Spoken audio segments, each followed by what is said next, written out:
Yo, what is going on? PartTimerZack here. In today's video, I wanted to talk about Alpha and just go into kind of a breakdown on her. I will be using the wiki, and just as a disclaimer, I just want to say if anything does change on the global version, I don't expect anything to change, mainly because all the other units have been converted from the other versions just fine. We haven't had any real issues with that, but I just want to say it as a disclaimer, if she is changed in any way, we will definitely be talking about that on August 3rd when she's actually released and when we talk about the gameplay of her.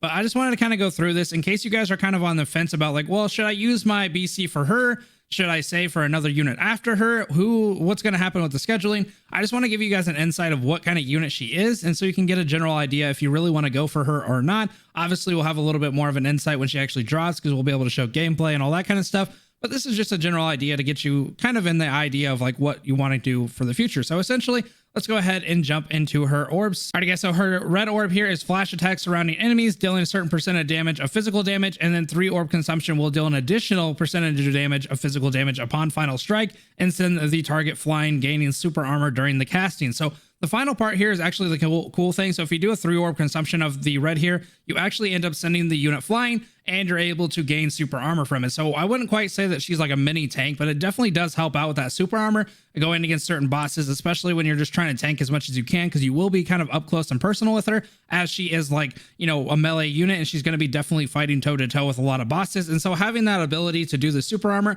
is definitely going to help you out with that, especially in stuff like the events and co-op, because you're able to only use one unit, so you won't really be able to switch off in your tank very often. And so she's definitely going to be somebody that you can hang out with. Now, the thing about the co-op thing is a lot of people are probably going to play alpha and you can only use one character. So essentially you're going to have to get in there and do your own thing. You're probably going to have to make your own parties, unfortunately. So that is going to be something that you're going to have to struggle with a little bit on the co-op, because a lot of people are going to want to play her. But I feel like that will die down a little bit as we progress. But let's go ahead and talk about her yellow orb. So this is the dashes and slashes through enemies, dealing damage along the way, dealing a certain percentage of physical damage. So basically you want to use this whenever you have a large range of enemies that you can just dash through, because you're going to be doing damage the whole long way that you are dashing. So obviously you could use it on a single boss. It's not like you can't use it, but it's more of an AoE type of thing that kind of helps you out. First off, it helps you kind of get away from a lot of different things. If you're kind of like in the brunt of it and everybody's just kind of attacking you, you can dash through them and do quite a bit of damage and reposition yourself.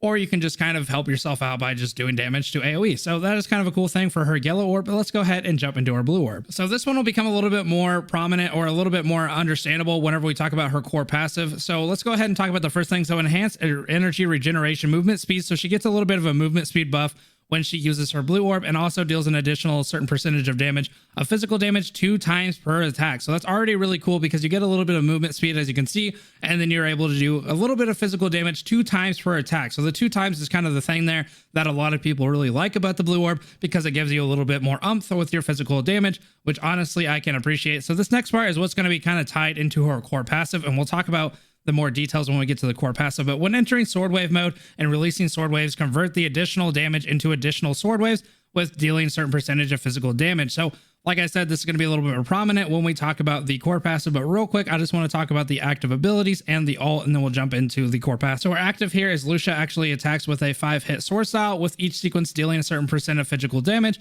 Enter a third of sequence immediately after dodging. So this is going to be something that you have to kind of pay attention to when you're dodging. It's going to be kind of more prevalent when we actually showcase it in gameplay on August 3rd, but we're going to be kind of paying attention to when we're dashing, because it's going to give us a third sequence that's definitely going to help us out when it comes to the damage that is being dealt. All right guys, so next is her ultimate skill. So she assaults the enemy with a flurry of slashes, dealing up to a total of 1300 or 2600% of physical damage. So what I'm guessing this top percentage is like max, you know, she's maxed out at this point, and this would be her base. That's what I'm kind of understanding from this. So she already does quite a bit of damage at 1300%. So that is quite a bit of physical damage just for her all alone. And so you can kind of see as you scale her up a little bit, it's going to be a lot more devastating as you get towards that max abilities. But let's go ahead and talk about her assist real quick. So her assist continuously uppercuts the enemy and dealing a total of 300 or 600% of physical damage, keeping the enemy airborne throughout the duration. So you're going to be able to juggle them quite a bit. And this is kind of a cool thing. So a lot of units kind of help you out with this. So if you're able to juggle them up in the air and you're already using kind of a melee unit,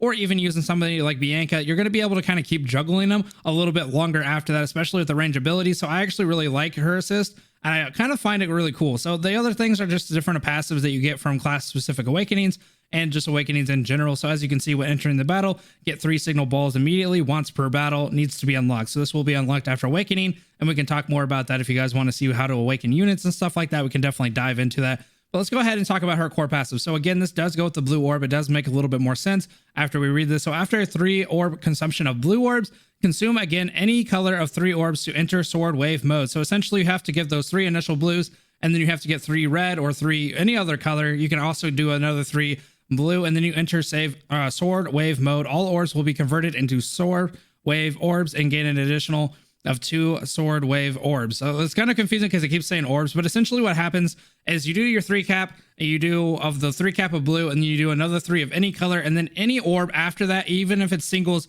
will be converted into a sword wave, and you're going to be able to do this thing up here where you're doing some different waves and stuff like that, and it will be converted into 2 of those waves essentially, and unleash sword waves to damage the enemy, dealing a certain percent of physical damage and gaining super armor. So again, you're going to be gaining that super armor from the passive. I know it's a little bit confusing, but basically that is the gist of what's going on after the activation. And you can see down here, this is exactly what it's talking about. Here's your 3 orbs, here's your orbs of anything, and then you actually go into this wave mode, and then any orb after that is converted into waves, and you're able to just continuously slash.